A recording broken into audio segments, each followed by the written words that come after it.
គឺតកតងពីព័ត៌មានជាតិដែលមានករណីប្រែប្រួលឬក៏ព័ត៌មានជាពិសេសតកតងនឹងសំណុំរឿងរបស់លោកកម្មសុខានេះគឺមានមន្ត្រីអង្គទូតផ្សេងទៀតក៏ចាប់ផ្ដើមធ្លាក់សារបន្តកន្ទុយគ្នានេះទីមួយគឺប្រទេសសេរីបន្តកន្ទុយគ្នាខកចិត្តរឿងដែលកម្ពុជាមិនព្រមដោះលែងលោកកម្មសុខាចំណាត់ថ្នាក់សេរីភាពព័ត៌មាននៅកម្ពុជា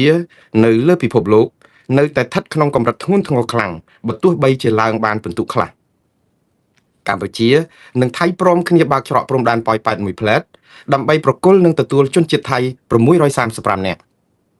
ទាហានថៃអះអាងថាខ្លួនបានដុតផាវបង្អើលទាហានខ្មែរដែលនាំអនុពន្ធយោធាបរទេសទៅគៀកបន្លាស់លួសថៃពេកមិនមែនផ្ទុះអាវុធទេតើកម្ពុជាសង្ឃឹមបរទេសណាឲ្យជួយទាដីខ្មែរពីថៃវិញបានតើអាមេរិកអាងច្បាប់អ្វីដែលហ៊ានចាត់ការជនបរទេសរឿងឆបោកអនឡាញហួសព្រំដែនជាតិរបស់ខ្លួនអាមេរិកចាយលុយអស់ប្រមាណ25,000 លានដុល្លារហើយដើម្បីធ្វើសង្គ្រាមជាមួយនឹងអ៊ីរ៉ង់និងសរុបព្រឹត្តិការណ៍ប្រចាំថ្ងៃបាទរឿងទី1ទៅមុនបងប្អូនគឺបងប្អូនបានជ្រាបហើយព័ត៌មានការពីថ្ងៃត្រង់កន្លងទៅនេះខ្ញុំបានផ្សព្វផ្សាយឲ្យតាក់ទងនឹងតុលាការសាលាធរដែលបានសម្រេចផ្តន្ទាទោសលោកកម្មសុខាឬក៏តម្កល់សាលក្រមរបស់សាលាដំបងក្នុងការដែលផ្តន្ទាទោសលោកកម្មសុខាឲ្យបន្តជាប់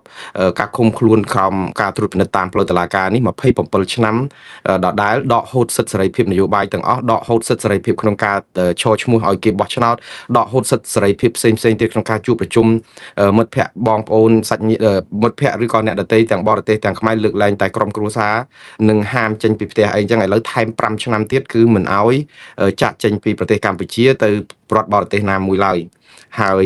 ក្រោយពីការដែលប្រកាសសាលដីការបស់សាលាធរនេះភ្លាមគឺមានប្រតិកម្មជំទឹះពីប្រទេសលោកសេរីបាទគឺកាលពីថ្ងៃមិញខ្ញុំក៏បានជម្រាបជូនបងប្អូនរួចអស់ហើយតកតងនឹងសារពីអូស្ត្រាលីពីអាល្លឺម៉ង់ពីប្រទេសសហភាពអឺរ៉ុបឥឡូវនេះគឺមានសារដាច់ដោយឡែកផ្សេងទៀតដែលខ្ញុំនឹងអានជូនហើយដែលជាការខកចិត្តដដែលទេគាត់ថាប្រទេសសេរីបន្ថែមទៀតដែលបង្ហាញការខកចិត្តនេះគឺឥឡូវនេះគឺឃើញសារចេញមកពីស្ថានទូតអង់គ្លេសប្រចាំនៅកម្ពុជាស្ថានទូតអង់គ្លេសថាខកចិត្តចំពោះលទ្ធផលនៃសវនាការលើបណ្ដឹងឧទ្ធរណ៍នេះហើយអ្វីដែលស្ថានទូតអង់គ្លេសខកចិត្តនោះគឺស្ថានទូតនេះចង់ឃើញលោកកម្មសុខាត្រូវគេដោះលែងឲ្យមានសេរីភាពធ្វើនយោបាយនិងស្ដារស្ថានភាពសេរីភាពនយោបាយឡើងវិញហើយស្ថានទូតនេះក៏ជឿជាក់ថារឿងនេះនឹងជួយពង្រឹងប្រជាធិបតេយ្យនៅកម្ពុជានិយាយទៅសាររបស់ស្ថានទូតបរទេសដែលជាលោកសេរីហើយជាដៃគូពាណិជ្ជកម្មដៃគូជំនួយរបស់កម្ពុជាហ្នឹងគឺគេនិយាយទៅចង់ឲ្យលោកកម្មសុខានៅវិថាបានរួចខ្លួនគ្រប់គ្នាហើយគេទៅតាមមើលសឹងតែរាល់ពេលនិយាយទៅសំបីសវនាការហ្នឹងក៏គេទៅមិនលួសថ្ងៃដែរដើម្បីបង្ហាញអំពីការគ្រប់គ្រង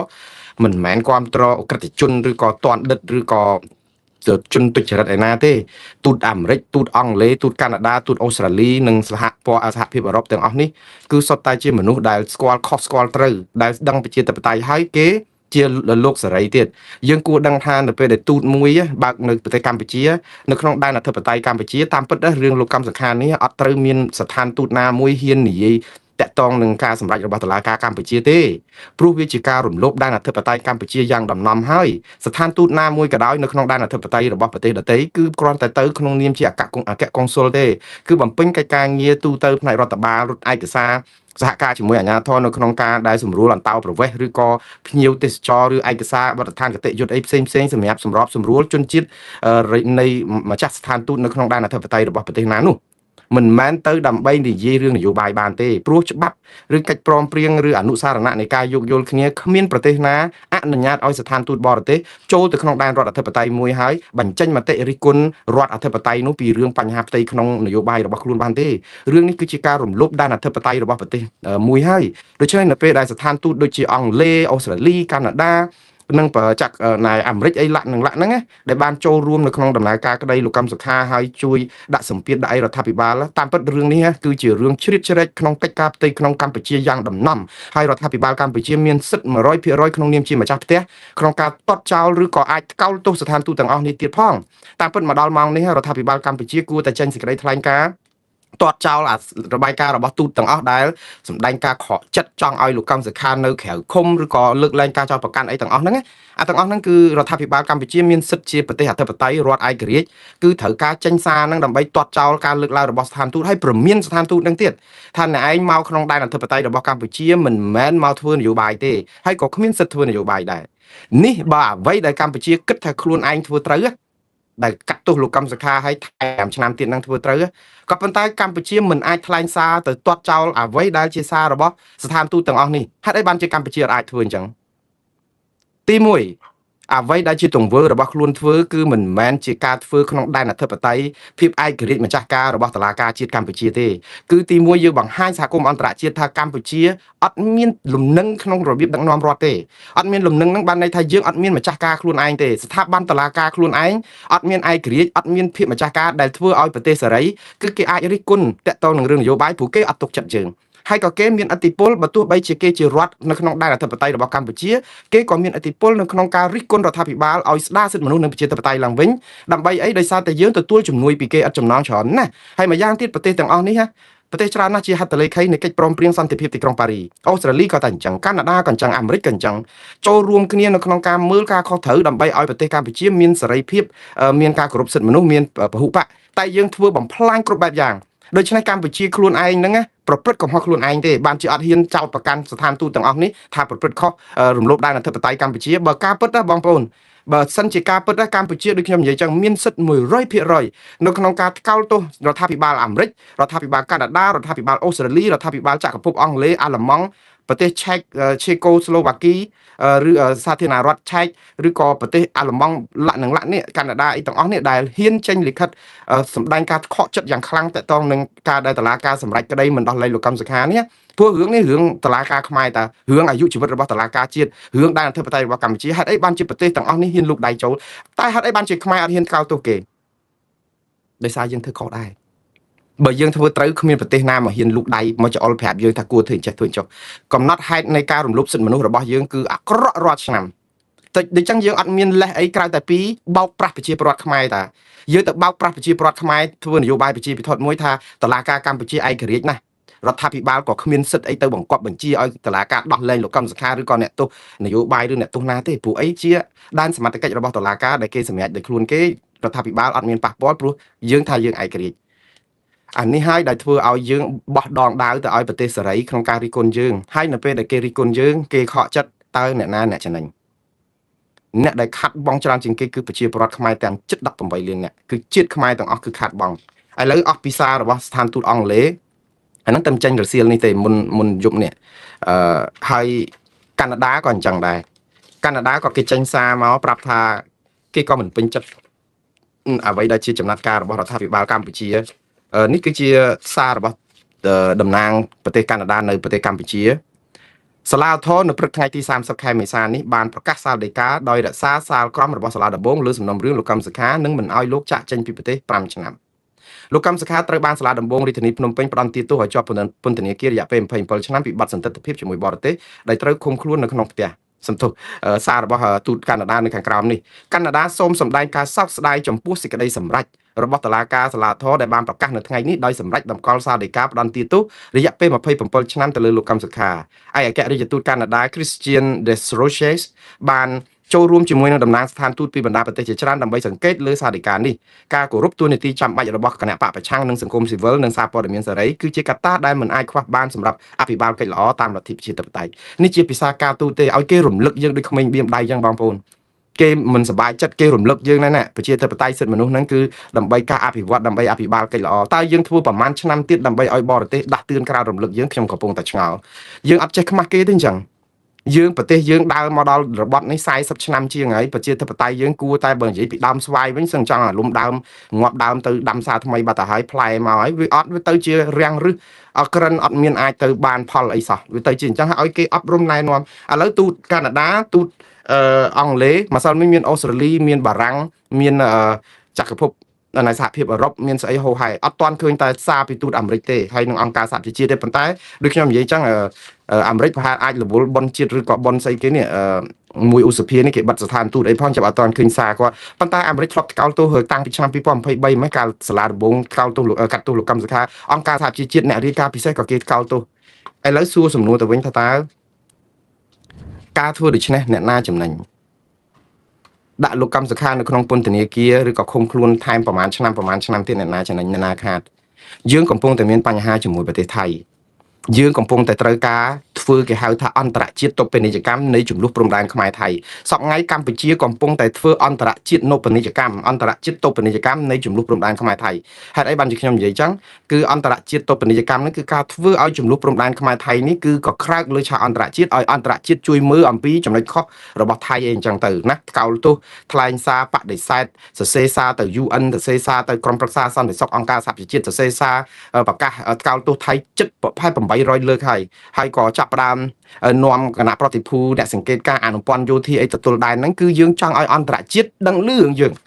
បំណងរបស់យើងគឺចង់ឲ្យអន្តរជាតិដឹងលឺរឿងយើងក៏ប៉ុន្តែឥឡូវនេះយើងក្តិចត្រួយអន្តរជាតិឲ្យគេអស់សង្ឃឹមលើរឿងយើងនេះរឿងលើកលោកកម្មសខាដែលជាខ្មែរគ្នាឯងយើងអត់ទាំងអាចអនុគ្រោះសណ្ដោះប្រប្រណីគ្នាប៉ុណ្ណាហើយតែយើងទៅដោះស្រាយជាមួយនឹងជាតិសាសន៍ដទៃយ៉ាងម៉េចទៅដូច្នេះរឿងនេះគឺជារឿងមួយដែលថាវាឈឺចាប់ចំពោះខ្មែរឈឺចាប់មែនតើព្រោះអីយើងចង់ឲ្យប្រទេសយើងមានគេដឹងឮគេជួយដោះស្រាយរឿងយើងតែក្នុងពេលជាមួយគ្នានឹងយើងរុះស្ពានជាមួយបរទេសយើងរុះស្ពានជាមួយ UK យើងរុះស្ពានជាមួយនឹងអូស្ត្រាលីយើងរុះស្ពានជាមួយសហគមន៍អឺរ៉ុបយើងរុះស្ពានជាមួយកាណាដាបារាំងប្រទេសទាំងអស់នេះគឺយើងរុះស្ពានចោលទាំងអស់ដែលមើលទៅគឺគួរឲ្យសោកស្ដាយមែនតើបាទហើយការដែលគួរឲ្យសោកស្ដាយនេះគឺខ្ញុំដឹងថាយើងមានអីក្រៅពីសោកស្ដាយបើយើងនាំគ្នារើស្ពានអ្វីដែលគេចង់បានគឺការក្រាញអំណាចក្រុមគ្រួសារតកូលគេមិនខ្វល់នឹងប្រទេសជាតិទាំង18លានអ្នកកំពុងតែរងគ្រោះសពបែបយ៉ាងនោះទេដល់រាបណាឲ្យតែគេអាចគ្រប់គ្រងអំណាចតទៅទៀតបានគឺកំចាយខ្មែរគ្នាឯងឥឡូវខ្ញុំនិយាយអំពីបញ្ហាវិបត្តិនឹងបន្តិចយើងតុលាការអន្តរជាតិអត់ព្រមប្តឹងទេយន្តការអន្តរជាតិដែលត្រឹមត្រូវអត់ព្រមធ្វើយើងធ្វើនយោបាយការទូតរបៀបធ្វើរឿងហ្នឹងឲ្យពូនផ្ដុំទៅដើម្បីឲ្យថៃបាក់មុខ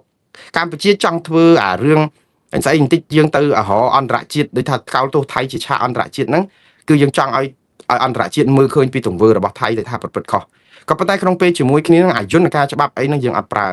ើដល់ពេលដែលយើងអត់ប្រើយន្តការច្បាប់នេះគឺយើងធ្វើឲ្យយើងមានបញ្ហាបងប្អូនខ្ញុំសូមជម្រាបឱកាសនេះអរគុណបងប្អូនយើងដែលកំពុងតាមដានខ្ញុំតាមបណ្ដាញសង្គម Facebook ហើយដែលបានបរិច្ចាគថវិកាជួយខ្ញុំតាមរយៈ Super Thank you នៅតាម YouTube នេះខ្ញុំបានទទួលការជួយឧបត្ថម្ភនេះហើយអរគុណបងប្អូនយ៉ាងជ្រាលជ្រៅគាំទ្រការស្ដាប់ឬក៏តាមដានប្រអែមលៀងមាត់ហ្នឹងហើយនៅឆ្លៀតឱកាសនៅក្នុងការជួយបរិច្ចាគតាមកម្លាំងសទ្ធាទៅទៀតនេះគឺជាការលើកទឹកចិត្តខ្ញុំដ៏ជ្រាលជ្រៅណាស់ហើយរាល់ការដែលបរិច្ចាគរបស់បងប្អូនគឺមានកត់សម្គាល់នៅក្នុងបណ្ដាញ YouTube របស់ខ្ញុំមិនបាត់ទៅណាទេហើយខ្ញុំពិតជាថ្លែងអំណរគុណគាត់ថាខ្ញុំសូមរក្សាសិទ្ធិមិនប្រកាសឈ្មោះបងប្អូននៅលើបណ្ដាញសង្គមទេព្រោះអីមានបងប្អូនមួយចំនួនធំគាត់ថាពេលដែលមានការបរិច្ចាគអីហ្នឹងគាត់អត់ចង់បានឮឈ្មោះឬអីទេកុំឲ្យទី1កុំឲ្យឈ្មោះគាត់នឹងចេញទៅក្រៅព្រោះគាត់មានសមានចិត្តអីអញ្ចឹងខ្ញុំគោរពចឹងដើម្បីជាការគោរពទាំងអស់គឺខ្ញុំនឹងមិនផ្សាយបងប្អូនតាមបណ្ដាញសង្គមទេហើយក៏យល់ថាបងប្អូនក៏មិនឲ្យអំបោះសំណោះដៃអីដែរព្រោះសទ្ធាជ្រះថ្លានេះគឺស្មោះសរចេញពីដួងចិត្តរបស់បងប្អូនសូមឲ្យអំពើបុណ្យនិងកុសលរបស់បងប្អូនដែលធ្វើនេះបានទទួលមគ្គផលតាមកម្លាំងសទ្ធានៃអំពើបុណ្យរបស់បងប្អូនព្រោះខ្ញុំក៏ធ្វើធម្មទានទៅដល់បងប្អូនដទៃទៀតដែរចឹងកម្លាំងបុណ្យនេះសង្ឃឹមថាបានផ្ដល់ដល់សេចក្តីសុខគ្រប់ប្រការដល់បងប្អូនទាំងអស់គ្នាដូចជាម្សិលមិញអីមានយាយ4 5នាក់ហ្នឹងគាត់ប្រមូលប្រាក់បានបន្តិចម្នាក់អញ្ចឹងយកមកជួយឧបត្ថម្ភអីខ្ញុំរំភើបមែនតើតាមពិតទៅយើងដឹងហើយថាពួកគាត់ត្រូវការថវិកាដើម្បីជួយដោះស្រាយបញ្ហាជីវភាពគាត់ប៉ុន្តែពួកគាត់ថាមិនអីទេបន្តិចតួចម្នាក់អញ្ចឹងទៅគ្រាន់ជាការភ្ជាប់និស្ស័យខ្ញុំជឿថាទង្វើនេះគឺជាការលើកទឹកចិត្តខ្ញុំមែនតើខ្ញុំមិនដឹងមានអីតែត្រូវអរគុណបងប្អូនអស់ទេប៉ុន្តែឥឡូវវិលមកវិញគឺតកតងនឹងរឿងនៅពេលដែលអន្តរជាតិគេខកចិត្តនឹងយើងតើយើងចំណេញអីបងប្អូនយើងខាតច្រើនណាស់ឥឡូវយើងកំពុងតែត្រូវការអន្តរជាតិឲ្យជួយយើងរឿងព្រំដែនកម្ពុជាថៃនេះថ្កោលទោសថៃមិនថ្កោលទោសថៃអ្នកណាជួយយើងនៅពេលដែលយើងបំផ្លាញស្ពានបំផ្លាញអីចោលអស់អញ្ចឹងហើយរឿងដ៏សាមញ្ញបំផុតគឺរឿងលោកកម្មសខាគឺរឿងសិទ្ធិមនុស្សនិងប្រជាធិបតេយ្យតើយើងទៅឲ្យប្រទេសជាតិយើងមានអ្នកណាគេរាប់រយយើងនៅពេលដែលយើងបំផ្លាញវាចោលដូច្នេះឥឡូវនេះខ្ញុំបន្តទៀតព័ត៌មានបន្តទៀតបងប្អូនខ្ញុំខ្លាចផ្អែមបន្លែទៅយូរទៅអានអត់ចប់ព្រោះថ្ងៃនេះខ្ញុំធ្វើការបងប្អូនសួរថាមិនលើខ្លីៗមិនតែ30 40នាទីគួរឲ្យវែងជាងនឹងអរគុណច្រើនណាស់ដែលបងប្អូនជួយចិត្តតែចង់ឲ្យខ្ញុំនិយាយវែងខ្ញុំនិយាយបានទេដោយសារតែខ្ញុំត្រូវធ្វើការហើយចាំសៅរ៍អាទិត្យចាំផ្អែមបន្លែជាមួយគ្នាឥឡូវនេះគឺតកតងនឹងសេរីភាពសារព័ត៌មាននៅប្រទេសកម្ពុជាម្ដងយើងកំពុងតែមានបញ្ហាសេរីភាពចំណាត់ថ្នាក់សេរីភាពសារព័ត៌មានកម្ពុជាតាមអង្គការពិភពលោករកឃើញថាស្ថិតក្នុងកម្រិតធ្ងន់ធ្ងរខ្លាំងនៅឡើយបើទោះបីជាឡើងបានពិន្ទុខ្លះក៏ដោយតែពិតវាជាការគួរឲ្យសាទរដែរកម្ពុជាកម្រណាស់ឡើងពិន្ទុមានបាតតារាងប៉ុន្តែឆ្នាំនេះគឺកម្ពុជាបានឡើងពិន្ទុ10ពិន្ទុបងប្អូនមិនធ្លាប់មានទេ ហើយខ្ញុំសូមកោតសរសើរដែរថាកម្ពុជាឡើងពិន្ទុបាន10ពិន្ទុព្រោះអីលេខយើងកាលពីឆ្នាំមុនគឺនៅក្នុងចំណោម180ប្រទេសយើងបានលេខ161គឺនៅបាតតារាងជ្រៅហៅលែងលឺប៉ុន្តែឥឡូវយើងឡើងបានមកដល់លេខ151បានន័យថា151លើ180បើយើងប្រៀបធៀបទៅគឺវាដូចថាដងដែលជ្រៅទៅក្នុងបាតដាលហ្នឹង180កម្មទៅក្រោមដីទៅណាកាលពីមុនយើងនៅអាកម្ម161គឺជ្រៅមែនតើទាំងថាអស់ខ្យល់អុកស៊ីសែនដកឲ្យទៅនឹងគឺដាច់ខ្យល់ងាប់ហើយតែឥឡូវយើងឡើងបានពីនឹងមកដល់កម្ម151វិញគឺឡើងមកលើអញ្ចេះប៉ុន្តែដើម្បីឲ្យផុតមាត់ដងហ្នឹងតើកម្មទី1នៅលើណាតែយ៉ាងណាក៏ចាត់ទុកនិយាយទៅគឺយើងធ្វើមកហ្នឹងគឺដូចថាយករឿងព្រំដែនជារឿងលេងសើចហួសថ្លែងបើយើងមើលរឿងប្រព័ន្ធអីបានជាយើងមកទៅនិយាយថាហ្នឹងជារឿងណែស្អីបងប្អូនជារឿងដុតផាសូមទោសបងប្អូនប្រហែលជាអាចនឹងមានបញ្ហាអ៊ីនធឺណិតហើយដោយសារតែការផ្សាយនេះគឺវាដូចជារអាក់រអួលគាំងបងប្អូននៅអាចស្ដាប់ខ្ញុំបានដែរទេឬក៏យ៉ាងម៉េចព្រោះអីមិញនេះគឺមានប្រហែលជាមានបងប្អូនយើងខលចូលហើយទៅធ្វើឲ្យដាច់មកកណាត់ដែលខ្ញុំមិនដឹងថាដាច់ពីពេលណាមកទេអញ្ចឹងបងប្អូនថានៅស្ដាប់ខ្ញុំឮឬក៏នៅបន្តផ្សាយបានទេខ្ញុំនឹងបន្តផ្សាយទៀតបើអត់ទេគឺខ្ញុំនឹងបិទផ្សាយឡើងវិញព្រោះដោយសារតែមិនចង់ឲ្យនិយាយម្នាក់ឯងទេចាបងប្អូនដែលកំពុងតែស្ដាប់នៅទីនេះគឺអូខេបងប្អូនថាមើលវិញសូមអធិស្ឋានជួនកាលវាដូចថាមុនហ្នឹងគឺវាមានអ្នកដែលតែចូលមកទៅគឺវារំខានខ្ញុំភ្លេចបិទទូរស័ព្ទខ្ញុំច្រើនពេកតាមបណ្ដាញសង្គម Facebook ហើយដល់ពេលខ្ញុំកំពុងផ្សាយផ្ទាល់ហ្នឹងគឺគាត់កំពុងតែរវល់រឿងតុងទីនគាត់ដែរហ្នឹងវាពិបាកអញ្ចឹងគាត់ផ្ញើសារមកឆ្វេងឆ្វាយមកទេមកនៅក្នុងអាប្រព័ន្ធ Facebook ហ្នឹងហើយខ្ញុំមិនដឹងថាហាមឃាត់យ៉ាងម៉េចបើព្រោះខ្ញុំត្រូវការបើកអា Facebook ហ្នឹងដើម្បីខ្ញុំអាចមើលអាការផ្សាយផ្ទាល់ហ្នឹងអី share អីចឹងដែរដល់ពេលដល់គាត់មកបញ្ញាប់រឿងតុងទីនក្នុងម៉ោងកំពុងផ្សាយហ្នឹងខ្ញុំអស់ឆ្ងល់ហើយតែធ្វើមិនទេខ្ញុំមិនអាចហាមគាត់បងប្អូនបានទេធ្វើតាមតាណាទៅហើយចឹងគាត់ខ្ញុំសូមអធិស្ឋានដែលមានការរ៉ាត់រអួលឥឡូវខ្ញុំចង់បន្តទៀតរឿងអ្វីដែលដាច់មុននេះគឺតកតងនឹងរឿងថៃខ្ញុំមិនដឹងដាច់ពីពេលណាមកដែរទេគ្រាន់តែថាសង្ខេបបន្តិចព្រោះអីមុននឹងប្រធានបទនេះខ្ញុំបាននិយាយពីរឿងកម្ពុជានិងថៃព្រមព្រៀងគ្នាបើកច្រកប៉ោយប៉ែតមួយផ្លែតដើម្បីផ្ទេរជនដែលថៃដែលដូចថាប្រជាពលរដ្ឋថៃដែលកម្ពុជាចាប់បានក្នុងការបង្ក្រាបឆបោកអនឡាញហ្នឹង635នាក់ចឹងបើកតាមមួយផ្លែតទេហើយបើកមួយផ្លែតហ្នឹងថៃរករឿងតាំងពីព្រឹកព្រោះអីថាបើកម៉ោង9ព្រឹកអាម៉ោង11ហើយក៏អត់បានបើកអាល្ងាចហ្នឹងក៏មិនទាន់ឃើញរហូតដល់ម៉ោង3ចាំពួកអ្នកកសែតនោះគ្នាហេវបាយពេកក៏រករឿងថាខ្មែរយើងក៏ហក់អីចឹងទៅតែជាទូទៅគឺបើអត់មានរថយន្ត bus អីរថយន្តក្រុងអីយកមកដឹកអីគ្រប់គ្រាន់ជួនកាលវាពជាពេលអីចឹងទៅតែយ៉ាងណាបានផ្ទេរហើយអ្នកទោសហ្នឹងឬក៏ជនជាប់ឃុំមិនមែនអ្នកទោសដែលអាជ្ញាធរខ្មែរបង្ក្រាបពីថ្ងៃ29ហ្នឹងក៏បានយកទៅបញ្ជូនទៅថៃវិញហើយក៏បិទវិញទៅច្រកហ្នឹងមិនមែនបើកទេគឺគ្រាន់តែបង្ហើបនិយាយទៅបង្ហើបដើម្បីឲ្យចេញ635នាក់ហ្នឹងដែលខ្ញុំបាននិយាយថាខ្មែរយើងទៅថៃប្រកបរបរសុចរិតយើងធ្វើការកម្មករសំណង់ធ្វើការអីសពបែបយ៉ាងយើងលក់ដូរកម្លាំងពលកម្មដោយសុចរិតប៉ុន្តែថៃវិញឃើញហើយមកយើងហ្នឹងគឺមកចូលក្នុងទឹកដីខ្មែរគឺមកឆបបោកអនឡាញចូលរួមក្នុងអ្នកធ្វើឲ្យមានបញ្ហាដូចតែជនជាតិចិនដែរហើយតាហ៊ានថៃវិញអះអាងថាតកតងនឹងរឿងបាញ់មកប្រាវពីរប្រាវ5ប្រាវនៅអាថ្ងៃម្សិលមិញហ្នឹងក្រសួងការពារជាតិថាថៃប្រើកំភ្លើងសវណ្ណធីណាញ់សវណ្ណធីណាញ់សវណ្ណធីណាញ់ហ្នឹងគឺ79 M79 ព្រោះអីខ្មែរយើងកាលជំនាន់លន់នល់បើសល់ដល់ខ្មែរក្រហមគាត់ថាសវណ្ណធីណៃហើយខ្ញុំចិត្តតែឆ្ងល់ថាស្អីសវណ្ណធីណៃហ្នឹងគាត់អានយ៉ាងពីរោះមកពីពាក្យអង់គ្លេសថា79 79អញ្ចឹងM79ហ្នឹងគឺសវណ្ណធីណៃហ្នឹងបាទគឺកំភ្លើងហ្នឹងដែលក្រសួងការពារជាតិថាថៃបាញ់ហើយមានM16ហ្នឹងគឺ M សីបាទយើងជាភាសាបារាំងយើងហៅ M សីព្រោះចឹងបានថាកំភ្លើង M សីយើងហៅជាភាសាបារាំងដល់ពេលសវណ្ណធីណៃហ្នឹងយើងហៅជាភាសាអង់គ្លេសព្រោះអីជាអាចកំភ្លើងអង់គ្លេសឬយ៉ាង M សីហ្នឹងក៏កំភ្លើងបាទអាមេរិកដែរផលិតនៅអាមេរិកដូចគ្នាដែរឬក៏នៅប្រទេសចិនអីចឹងគេអាចផលិតបានភាគច្រើនចិនផលិតអាការតែយ៉ាងណាបងប្អូនកម្ពុជាថាថៃបាញ់កំភ្លើងពីរប្រភេទហ្នឹង9គ្រាប់បាញ់2ដងតកតនឹងការដែលដូចគម្រាមកំហែងអនុព័ន្ធយោធាបរទេសដែលចូលចិត្តបន្លាលួសថៃនៅច្រកអូស្មាច់ណាប៉ុន្តែថ្ងៃនេះលោកវិនថៃស៊ូវ៉ារីថាអត់ផងគេដុតផាវចាំបើខ្ញុំនិយាយថាដូចរឿងកំ pl ែងអាម៉េចយើងលេងលបែងថៃមិនរឿងប៉ុណ្ណានៃរឿងទឹកដីចុងក្រោយមកនិយាយរឿងដុតផាវឯណាគេថាគេដុតផាវ3គ្រាប់អញ្ចឹងការស្ដាប់តិចរបស់យើងក្រសួងការពារជាតិយើងអត់ស្គាល់ផាវអត់ស្គាល់កំភ្លើងទេអញ្ចឹងបានថៃនិយាយចឹងបានហើយដល់ពេលឆាកអន្តរជាតិស្ដាប់មកហ្នឹងគឺយើងហ្នឹងមិនដឹងជាយ៉ាងម៉េចទេ គេថាគេដាក់ផាវហើយគេថាពមៀនទៀតកុំឲ្យចូលទៅចិត្តដែនអធិបតេយ្យគេពេកយើងរំលោភបាត់ឈប់បាញ់ទៀតព្រោះនាំទៅហ៊ាននាំអីទៅក្បែរបលាលួសគេនៅក្នុងដីយើងសោះយើងទៅក្បែរគេពេលឃើញដូចខ្ញុំនិយាយប្រាប់បងប្អូនអញ្ចឹងទៅម្ដងនាំអនុព័ន្ធយោធាសង្កេតការទៅគេត្រឹមបលាលួសទេទៅ2 ដងគេដាក់កុងតឺន័រទៅ3 ដងគេថែមកុងតឺន័រមួយជាន់ទៀតទៅ4 ដងគេថែមប៉ុស្តិ៍យាមទៅ5 ដងគេថែមកាមេរ៉ាទៅ6 ដងគេដាក់ទង់ជ័យថាគេថែមរហូតទៅចុងក្រោយគេចាក់បេតុងតែម្ដងគឺយើងគិតថាទៅបានផលតែគេអត់ដល់ពេលចុងក្រោយគេថាយើងទៅរៅឆានទៅរំខានគេចឹងបានគេដុតផាវ3 គ្រាប់ហ្នឹងដើម្បីពមៀនយើងស្ដាប់មកដូចបៃលុកបៃឡចឹងបងប្អូនអស្ចារ្យមែនតើអាហ្នឹងហើយដែលយើងនៅលេងលបែងថៃអត់ព្រមប្តឹងទៅតុលាការយុតិធធម៌អន្តរជាតិនិងព្រំតនអន្តរជាតិបាទឥឡូវបន្តទៅទៀតបងប្អូនតើកម្ពុជាសង្ឃឹមបរទេសណាឲ្យជួយទាមទារដីខ្មែរពីថៃវិញបានយើងឲ្យបរទេសណាជួយបងប្អូនសប្តាហ៍ថ្ងៃនេះគ្មានអ្នកណាជួយខ្មែរជាងខ្មែរគ្នាឯងទេសំណួរនេះតាមពិតមានបងប្អូនយើងសួរខ្ញុំគ្មានអ្នកណាជួយខ្មែរបកកាយជាងខ្មែរទេបើខ្មែរបែកបាក់សាមគ្គីគេដូចសប្តាហ៍ថ្ងៃនេះយើងចប់ហើយអញ្ចឹងបរទេសដែលជួយយើងពឹងលើអាមេរិកមិនអញ្ចឹងឯកាលពីមុនអាមេរិកកំពុងតែរវល់ជាប់ដៃនៅអ៊ីរ៉ង់មួយអ៊ុយក្រែនតាក់ទងតែរឿងពុនអាកដែលពុនកយអីបន្តិចចាប់ចោលខ្មែរអត់កោលទោសថៃហើយទៅធ្វើសម្ពយុទ្ធយោធាជាមួយថៃទៀតពឹងស្អីសំភ្លើងយ៉ាក់ហ្នឹងចិនមិត្តដៃថែបសម្រាប់ស្រួលអត់លូកដៃផ្ទៃក្នុងថៃផ្ទៃក្នុងខ្មែរលាក់នឹងលាក់អញ្ចឹងក្រោយប្រលេះដៃខ្មែរចោលទៅធ្វើសម្ពយុទ្ធយោធាជាមួយថៃទៀតពេលកំពុងវាយគ្នានឹងបាត់ទៅសហគមន៍អឺរ៉ុបសហភាពអីអូស្ត្រាលីអង់គ្លេសអីលាក់នឹងលាក់ណាគេមកជួយក្បាលយើងព្រោះអីរឿងលោកកម្មសខាធ្វើឲ្យគេខកចិត្តមកកណោទៀតដូច្នេះរឿងបាល់នៅជើងខ្មែរប៉ុន្តែខ្មែរទាត់ទម្លាក់ទឹកបាត់ហើយយើងសង្ឃឹមអីឥឡូវបងប្អូនយើងសង្ឃឹមអីឲ្យប្រកាសមកប្រាប់ខ្ញុំថាយើងសង្ឃឹមអី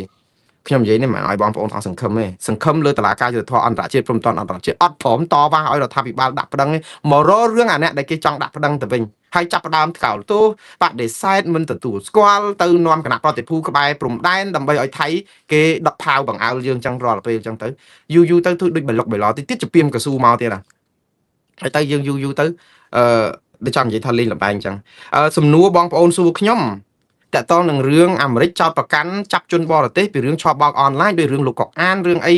រឿង Gen Z ហ្នឹងអាមេរិកប្រើច្បាប់អីមានសិទ្ធិចឹងដែរអាមេរិកវាតតែជនជាតិអាមេរិកបានជាគេកាត់ទោសឆ្លើយច្បាប់អាមេរិកបានហើយហេតុអីបានជាអាមេរិកទី1ហ៊ានដាក់ទណ្ឌកម្មទី2ហ៊ានចោតប្រកាន់ឬក៏អាចកាត់ទោសផងតើអាមេរិកប្រើច្បាប់អីឲ្យប្រកាស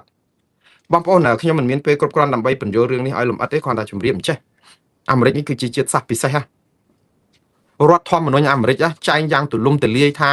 រដ្ឋាភិបាលសហព័ន្ធរបស់អាមេរិកនេះណាមានដែនយុត្តាធិការលើសពីព្រំដែននៃសហរដ្ឋអាមេរិកទៅទៀត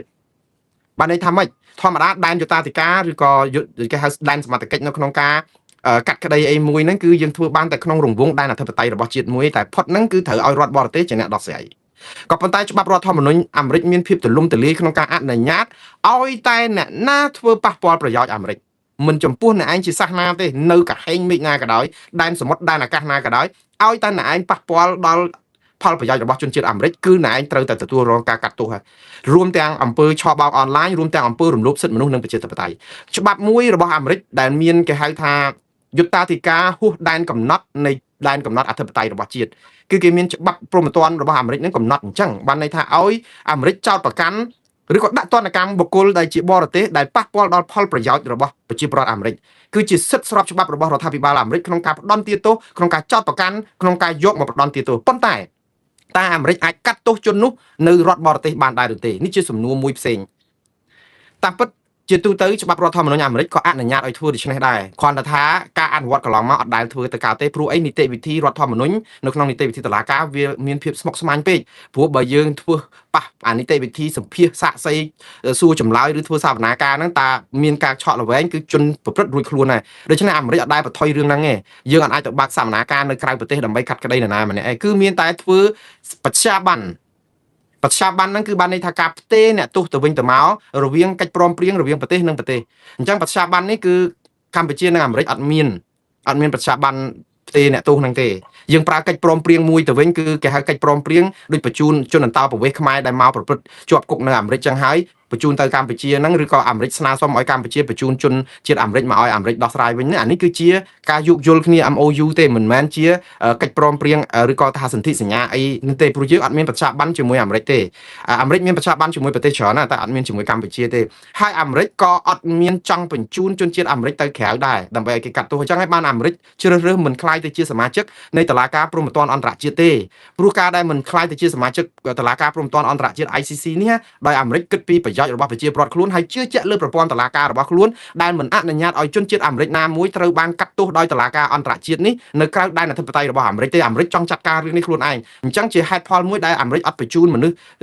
ជនជាតិអាមេរិកទៅក្រៅប្រទេសឲ្យតុលាការប្រទេសណាកាត់ទោសទេសុកចិត្តយកមកកាត់ទោសខ្លួនឯងដាក់គុកខ្លួនឯងអញ្ចឹងសរុបសេចក្តីមកវិញគឺអាមេរិកអាចផ្ដន់ទាទោសឬក៏ចោទប្រកាន់ឬក៏អីជនបរទេសរួមទាំងជនជាតិខ្មែរយើងបានដែរដោយសារតែយើងធ្វើបាត់ល្មើសប៉ះពាល់ដល់ជនរងគ្រោះដែលជាជនជាតិអាមេរិកនៅលើទឹកដីអាមេរិកហ្នឹងហើយអាការប្រព្រឹត្តរបស់យើងគឺធ្វើតាមអនឡាញហើយហ្នឹងហើយដែលធ្វើឲ្យមានការប៉ះពាល់ដល់ប្រយោជន៍របស់អាមេរិកចឹងច្បាប់គេអាចធ្វើបានហើយបើច្បាប់មួយទៀតក្រៅតែពី scam ការឆបោកអនឡាញអាមេរិកមានច្បាប់មួយគេហៅថា Magnitsky Act បានន័យថាច្បាប់ដាក់ទណ្ឌកម្មបុគ្គលក្នុងការរំលោភសិទ្ធិមនុស្សនិងអំពើពុករលួយដែលអាមេរិកអាចចេញច្បាប់ហ្នឹងដើម្បីដាក់ទណ្ឌកម្មបុគ្គលនោះទោះជានៅក្រៅសហរដ្ឋអាមេរិកក៏ដោយដូច្នេះអាមេរិកមានច្បាប់ទូលំទូលាយណាស់រត់មិនរួចទេតែអាមេរិកចង់ធ្វើឲ្យអាមេរិកបានពុំមានទៅកម្ពុជាហើយកុំថាឯងសាក់ធំប៉ុណ្ណាគឺអាការដែលឆបបោកអនឡាញនេះអាមេរិកនៅតាមយកឲ្យតតែបានដើម្បីដោះស្រាយបញ្ហាកុំឲ្យអាមេរិកឈឺចាប់មិនមែនដើម្បីឲ្យជាតិខ្មែរយើងសុខទេឲ្យប្រជាពលរដ្ឋខ្មែររួចពីការឆបោកគឺកុំឲ្យប៉ះពាល់ដល់ប្រជាពលរដ្ឋអាមេរិកនេះគឺជាសាររបស់អាមេរិកយ៉ាងច្បាស់លាស់បាទហើយអានេះហើយដែលធ្វើឲ្យយើងគិតថាអាមេរិកមានឥទ្ធិពលដ៏ធំតកតងនៅក្នុងការដែល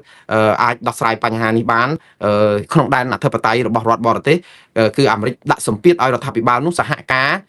អាចចាប់បញ្ជូនឬក៏ត្រូវតែដោះស្រាយបញ្ហាហ្នឹងតាមការគួរអញ្ចឹងដូច្នេះអត់រួចខ្លួនទេប៉ុន្តែសម្រាប់អាមេរិកគឺដាក់ទណ្ឌកម្មដូចជាបង្កកទ្រព្យសម្បត្តិហើយការបង្កកទ្រព្យសម្បត្តិរបស់អាមេរិកនេះគឺមានឥទ្ធិពលខ្លាំងណាស់ដោយសារអីក្រុមហ៊ុនអាមេរិកទាំងអស់ឲ្យតែអ្នកដែលមានសញ្ជាតិអាមេរិកហើយជាក្រុមហ៊ុនអាមេរិកតើអាមេរិកដាក់ទណ្ឌកម្មបុគ្គលណាដូចលីយ៉ុងផាត់ដូចលោកកុកអានឬក៏លោកហ៊ុនតូឬក៏អ្នកណាក៏ដោយហ្នឹងគឺឲ្យតែអ្នកណាម្នាក់ក្រុមហ៊ុនអាមេរិកដែលមានភាគហ៊ុនលើសតែពី 50% ឡើងទៅក្នុងក្រុមហ៊ុនហ្នឹងឬក៏ត្រូវរកស៊ីជាមួយក្រុមហ៊ុនហ្នឹងគឺត្រូវដាច់តំណែងឲ្យអស់ចាប់ពីពេលហ្នឹងទៅបើមិនដូច្នេះទេក្រុមហ៊ុនទាំងអស់ហ្នឹងក៏មានទោសដែរព្រោះសុំកលុំគ្នាចូលដៃសហការជាមួយជនសង្ស័យឬក៏ទុច្ចរិតដែលរងការចោទប្រកាន់ពីសហរដ្ឋអាមេរិកបើទោះបីជាអត់មានតឡាការណាទាន់កាត់ក្តីអីក៏ដោយនៅពេលដែលរដ្ឋាភិបាលជាតិអាមេរិកនេះរកឃើញថាអ្នកណាមានបញ្ហាអីហើយគឺភ័ស្តុតាងហ្នឹងគឺពេញក្នុងដៃតែម្ដងអត់ចេះខុសទេអាមេរិកចោទអត់តែខុសទេយើងទេដែលចោទអាមេរិកខុសដូចលោកកុកអានអីថាគាត់ជាមនុស្សស្អាតស្អំខំប្រឹងមកលៀងមើលអាមេរិកចោទលោកចិនស៊ីបង្កក់ប្រាក់$15,000 លានអត់មានខុសទេឥឡូវខ្មែរអត់មានជំរឿសអីក្រៅពីចាប់ចិនស៊ីដកសញ្ជាតិខ្មែរបញ្ជូនទៅឲ្យចិនឯណានោះវិញរួចខ្លួនហើយមិនបញ្ជូនមកអាមេរិកព្រោះអាងថាជាតិចិនប៉ុន្តែចិនហ្នឹងក៏អត់រួចខ្លួនដែរត្រូវតែកាត់ទោសលោកចិនស៊ីព្រោះអាមេរិកបានចោទប្រកាន់ហើយដូចគ្នាអ្នកដែលពាក់ព័ន្ធនៅក្នុងហ្នឹងទាំងអស់គឺអត់រួចខ្លួនទេយើងរួចខ្លួននៅក្នុងការដែលយើងនៅស្រុកខ្មែរហើយស្អុយឈ្មោះអញ្ចឹងទៅប៉ុន្តែការបញ្ចត់ការនេះគឺអាមេរិកនឹងមានភាពល្អកកជាមួយអាមេរិកមិនអាចផ្សារភ្ជាប់ទំនាក់ទំនងល្អដល់រាបណាកម្ពុជាមិនចាត់ការមនុស្សដែលស្ថិតនៅក្នុងបញ្ជីថ្កោលទោសឬដាក់ទណ្ឌកម្មរបស់អាមេរិកហើយអាមេរិកដាក់ទោសច្រើនណាស់ទាំងលោកហ៊ីងប៊ុនហៀងទាំងដំសនីនៅដែនសមុទ្ររៀមនោះចៅភិរុនឬស្អីណានោះខ្ញុំអានឈ្មោះមិនអស់ទេច្រើនពេកលោកគុនគីមហើយមាននៅក្នុងបញ្ជីខ្មៅក្រោយមកមានត្រីភិបមានអង្គញាលីយ៉ុងផាត់អង្គញាកុកអានអីហ្នឹងលាក់ហ្នឹងគឺថានៅក្នុងហ្នឹងទាំងអស់ហើយយើងគិតថារួចខ្លួនមែនយើងចុងហើយនឹងកុកទេបងប្អូនអាហ្នឹងហើយបន្ថែមយើងវាពិបាកអញ្ចឹងតែយើងនៅសពថ្ងៃដែលមានការគ្រប់គ្រងអំណាចផ្ដាច់ការអីចិត្តតែនៅអោបកសោបអ្នកដែលរងទុកគឺប្រជាប្រដ្ឋ18លាននាក់ហើយនឹងមុខមាត់ប្រទេសកម្ពុជាឲ្យគេហៅឌីលយើងថាជា Cambodia បានណាហើយគេឌីលយើងហ្នឹងកុំខឹងគេឌីលតែយើងត្រូវខឹងខ្លួនឯងវិញហេតុអីបានអនុញ្ញាតឲ្យឈ្មោះយើងខូចហើយយើងអត់ចាត់ការយើងឃើញធ្វើ250កន្លែងបង្ក្រាបរាល់ថ្ងៃប៉ុន្តែយកតែត្រីកាភ្លៀងហើយត្រីកញ្ចោះទេអាត្រីធំហ្នឹងគឺទៅអត់បានទេអញ្ចឹងសហគមន៍អន្តរជាតិគេអត់ល្ងងទេគេចាំមើលយើងតែយើងចាប់បានត្រីធំបានអត់ហើយបើយើងអត់ទេនៅហូបតែត្រីក្អុកត្រីក្អាត់ហ្នឹងទៅរីអាចងាប់ហើយសំទោសរីរុះងាប់ហើយឥឡូវនេះគឺចុងក្រោយតកតងនឹងអាមេរិកចាយលុយអស់ប្រហែល55សំទោស$25,000 លាន$25,000 លាននេះបើនិយាយឲ្យត្រូវជាភាសាខ្មែរគឺយើងត្រូវអានថា25,000គឺ$25,000 លានបាទមិនមែន$20,000